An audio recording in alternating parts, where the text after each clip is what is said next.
इस कहानी के उद्देश्य हैं क. गरम और ठंडी वस्तुओं में अंतर, ख.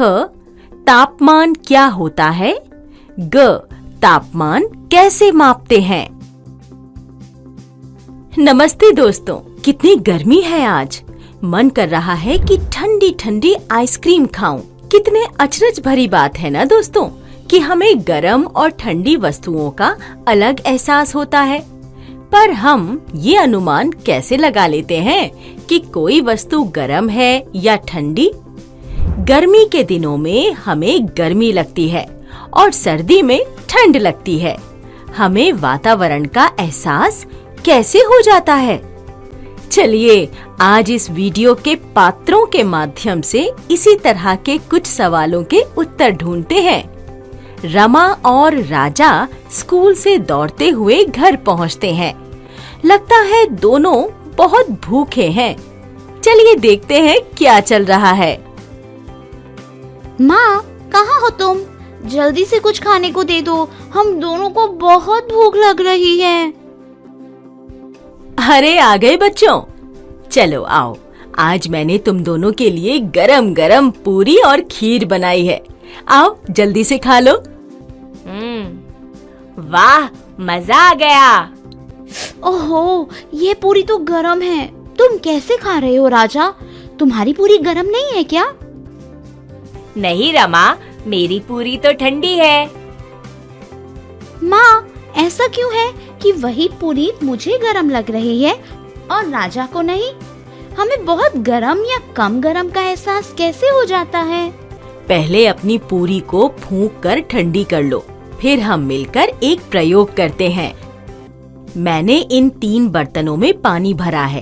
क्या अब तुम बता सकते हो कि कौन से बर्तन का पानी सबसे गर्म है? हाँ, ये दूसरे वाले बर्तन का पानी सबसे गर्म है क्योंकि उसमें से भाप निकल रही है। ओह, कितना ठंडा है। और ये ना ठंडा है ना गरम। तो क्या हम किसी भी चीज को छूकर पता लगा सकते हैं कि वो ठंडी है या गरम? नहीं राजा, मुझे लगता है कि वह खतरनाक हो सकता है। जैसे अभी अगर तुम गरम पानी में हाथ डालते तो तुम्हारा हाथ जल सकता था। हाँ, सही बोली तुम रमा, क्योंकि कई चीजें अत्यंत गरम या ठंडी हो सकती हैं और उन्हें छूना संभव नहीं होता। जैसे बर्फ। हाँ, बर्फ कितनी ठंडी होती है। कुछ देर पकड़ने से हाथ ही सुन्न हो जाता है।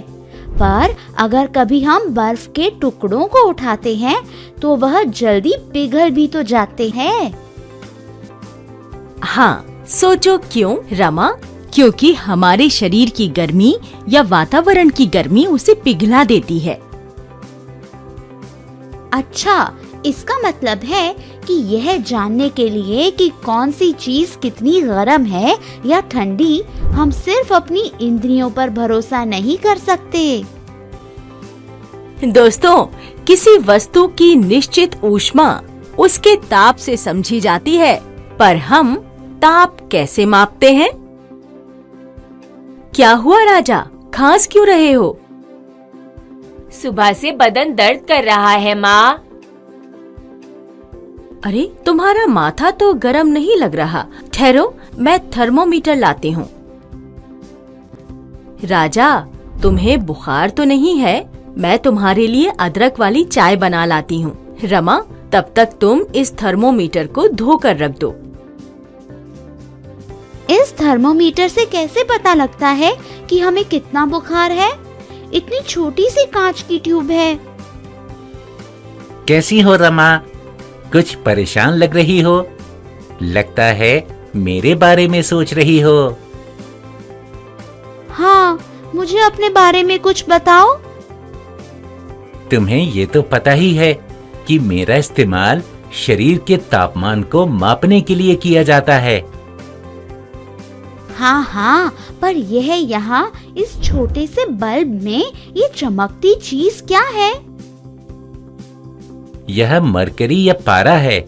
इस तरफ से जब माँ मुझे तुम्हारे मुंह या बगल में लगाती हैं, तब ये मरकरी फैलने लगता है और इस पतली नली की तरफ से प्रवेश करता है। जहां तक यह मरकरी फैलता है वह तुम्हारे शरीर का तापमान दर्शाता है। यह तुम्हारे ऊपर C और F क्यों लिखा है? रमा, लंबाई को मापने की क्या इकाई है? सेंटीमीटर, मीटर आदि। सही। और ताप मापने के लिए डिग्री सेल्सियस और डिग्री फ़ारेनहाइट की इकाई का इस्तेमाल होता है। मानव शरीर का सामान्य ताप 37 डिग्री सेल्सियस या 98.4 डिग्री फ़ारेनहाइट है। बड़े काम की चीज हो तुम तो। चलो अब मुझे पानी से साफ करके मेरे कवर में रख दो, नहीं तो माँ नाराज हो जाएंगी। तो देखा दोस्तों, हमें कोई वस्तु कम गरम या कोई वस्तु अधिक गरम क्यों लगती है। हमने ये भी जाना कि शरीर का तापमान कैसे निर्धारित करते हैं। पर क्या इसी थर्मोमीटर से हम गर्म पानी का ताप माप सकते हैं?